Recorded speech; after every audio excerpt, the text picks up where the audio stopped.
নানান রকম সবজি দিয়ে বেতো শাক ভাজা। কেমন হলো রান্নাটা বলবেন। রান্নাটা আমি সর্ষের তেলে করব। তেলটা গরম হয়ে গেছে। শুকনো লঙ্কাটা একটু ভেজে নেব। শুকনো লঙ্কাটা ভাজা ভাজা হয়ে গেছে, তুলে নেব। কালো জিরে ফোড়ন দেব, পেঁয়াজ কুচি দেব। পেঁয়াজ কুচি ভাজা ভাজা করে নেব। রসুন কুচি দেব।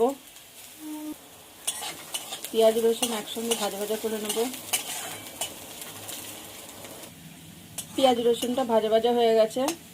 এবার লঙ্কা দেব।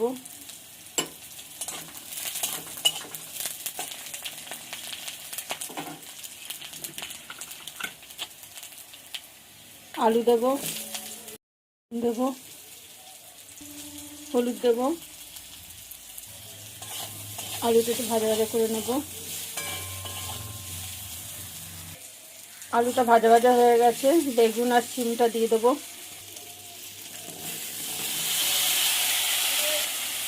সবজিগুলো সব ভাজা ভাজা করে নেব। আর রান্নাটা আমি ঢেকে ঢেকে করবো। নুন দেবো। নুনটা আমি স্বাদ অনুযায়ী দিয়ে দেবো। নুনটা দিলেই নরম হয়ে যাবে, সেদ্ধ হয়ে যাবে তাড়াতাড়ি। এবার ঢেকে দেবো। এবার তুলে দেখবো।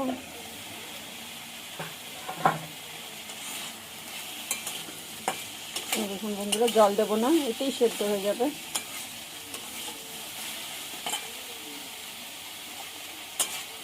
সেদ্ধ হয়ে এসেছে। আবার ঢাকা দিয়ে দেবো।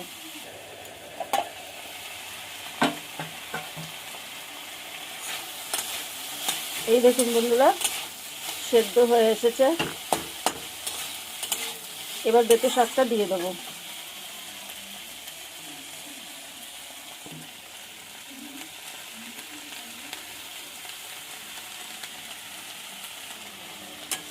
বেতো শাকটা সবজির সঙ্গে মিশিয়ে নেব।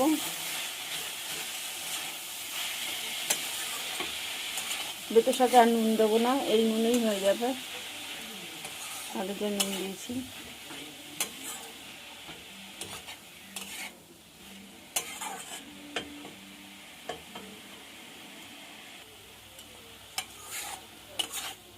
এই দেখুন বন্ধুরা, সব সেদ্ধ হয়ে গেছে। শাকটাও হয়ে গেছে। এই শাকটা শীতকালে খুব ভালো লাগে, জানেন তো।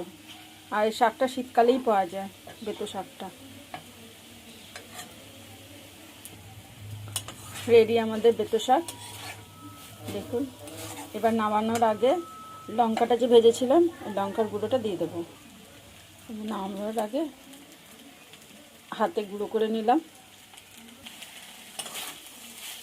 এরকম শুকনো লঙ্কা দিলে খুব ভালো লাগে যে কোনো শাকে। রেডি আমাদের শাক। কেমন হলো বলবেন সবজি দিয়ে।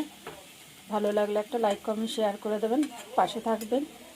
এতে বড়িও দিতে পারেন আপনারা। আমার বড়ি ছিল না, তাই দিইনি। আর এটা নিরামিষও করা যায়, পেঁয়াজ রসুন ছাড়া। আবার পরে ভিডিওতে দেখা হবে। ভিডিওটা এতক্ষণ দেখার জন্য অনেক ধন্যবাদ।